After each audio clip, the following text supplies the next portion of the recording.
నమస్తే. తెలంగాణ ప్రభుత్వం కీలకమైనటువంటి నిర్ణయం అయితే తీసుకుంది. ఇక సమగ్ర కులగణనకు సంబంధించినటువంటి అంశాన్ని బీసీ సంక్షేమ శాఖ మంత్రి పొన్నం ప్రభాకర్ కొద్దిసేపటి క్రితమే అసెంబ్లీలో మాత్రం ప్రవేశపెట్టడం జరిగింది. ఇక అసలు బీసీ నాయకులు ఏమనుకుంటున్నారు, అలాగే అసెంబ్లీలో ఉన్నటువంటి బీసీ ఎమ్మెల్యేలు ఏమనుకుంటున్నారో తెలుసుకున్నటువంటి ప్రయత్నం చేద్దాం. మనతో పాటుగా వేములవాడ ఎమ్మెల్యే విప్ ఆది శ్రీనివాస్ గారు ఉన్నారు. అన్న నమస్తే. సమగ్ర కులగణనకు సంబంధించినటువంటి అంశాన్ని అసెంబ్లీలో తీర్మానం అయితే చేయడం జరిగింది. ఒక నివేదికను కూడా అక్కడ పెట్టినటువంటి పరిస్థితి ఎట్లా అనిపిస్తుంది ఈ విషయంలో? ఇది చారిత్రాత్మకమైనటువంటి రోజుగా ఆవిర్భవించవచ్చు. వెనుకబడిన తరగతుల ప్రజల డిమాండ్ అనేక సంవత్సరాలుగా అనేక కులాల వారి యొక్క ఆలోచన బలహీన వర్గాలకు సంబంధించినటువంటి కులగణన జరగాలి.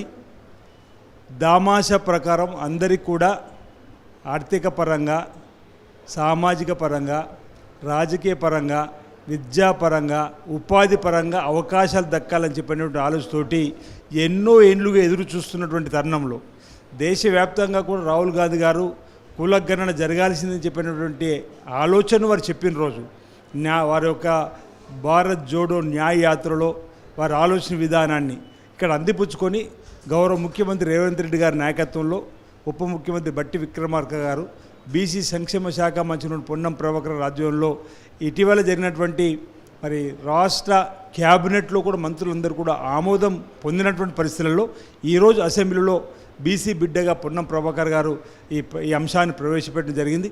అందరూ కూడా ఆమోదం చెప్పేటువంటి సందర్భం, అందరూ కూడా ఆమోదం తెలుపుతున్నప్పటికీ కూడా ఈ సందర్భంగా ఎందుకు ఈ ప్రభుత్వానికి ప్రత్యేకంగా కృతజ్ఞతలు తెలుసుకుంటే ఇంత ధైర్యంగా ముందుకు రావడం అనేది, అసలు పేదలకు ఉపయోగపడే పథకాలు ఈ దేశంలో ఈ రాష్ట్రంలో ఏమైనా వచ్చినాయంటే కాంగ్రెస్ పార్టీ ప్రభుత్వంలోనే. గతంలో గరీబీ అట్టవ నినాదం కానీ, కూడు గూడు గుడ్డ నినాదం కానీ, రాజ్యబల్ రద్దు కానీ, బ్యాంకులను జాతీయకరణ చేయడం కానీ, జాతీయ ఉపాధి అంపకం తీసుకురావడం కానీ, ఇల్లు లేని వారికి ఇల్లు కట్టించడం కానీ, భూమి లేని వారికి భూములు ఇవ్వడం కానీ, ఆనాడు ఇందిరమ్మ పరిపాలన అంటే ఆ విధంగా ఈరోజు కాంగ్రెస్ పార్టీ పేదలకు ఉపయోగపడే వారి కోసం చేసిన కార్యక్రమం అనేకం చేసింది. ఎస్సీ ఎస్టీ బీసీ మైనార్టీ రైతు వర్గాలకు మేలైనటువంటి కార్యక్రమాలు ఎన్నో చేసింది. అందులో భాగంగా ఇప్పుడు కూడా బలహీన వర్గాలకు సంబంధించినటువంటి కులగణన ఇప్పటికే అంటే ఎస్సీ ఎస్టీ బీసీ మైనార్టీ రైతు అన్ని వర్గాలను కూడా బలోపేతం చేయలేని ఒక లక్ష్యం మా కాంగ్రెస్ పార్టీలో ఉంది. కాబట్టి ఈరోజు ఈ కార్యక్రమం తీసుకోవడం జరిగింది. అందుకే ఇది ఒక చారిత్రాత్మకమైన రోజు, హిస్టారికల్ రోజుగా మేము సందర్భంగా చెప్తా ఉన్నాం.